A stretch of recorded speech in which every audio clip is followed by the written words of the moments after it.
Good morning, friends. I have been doing penile implant surgery for the last 20 years and I have seen thousands of patients suffering from erectile dysfunction. Whenever these ED patients come to me and they are talking about implant, they have two expectations from the implant. Firstly, at the time of erection, at the time of intercourse, they should have a rock hard erection. And secondly, after the intercourse is over, they should have a normal penis which is totally flaccid.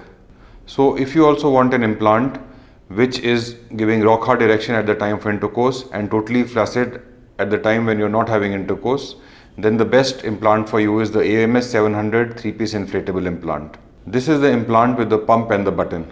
Let me show you how this implant works.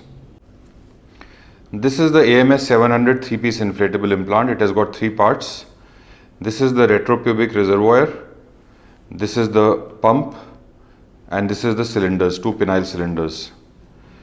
This retropubic reservoir is placed in the tummy and it stores the water. This is the scrotal pump. It is placed in the scrotum and it feels like a third testicle in the scrotum. And these are the two penile cylinders which are placed inside the penis. So when the patient wants to have intercourse, they press on the scrotal pump and fluid from the retropubic reservoir will flow from the reservoir through the tubing, through the scrotal pump into the penile implants. And the penis will become rigid and the patient will have a rock hard erection. After intercourse, the patient presses this button.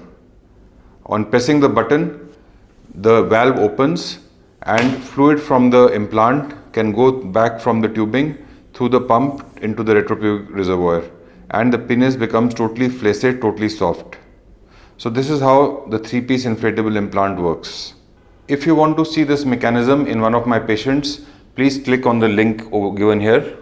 So I hope that you understood how the 3-piece inflatable implant works. If you are also considering penile implant surgery and you want to contact me, please contact me on email or WhatsApp. My email and WhatsApp number are given in the description. Thank you.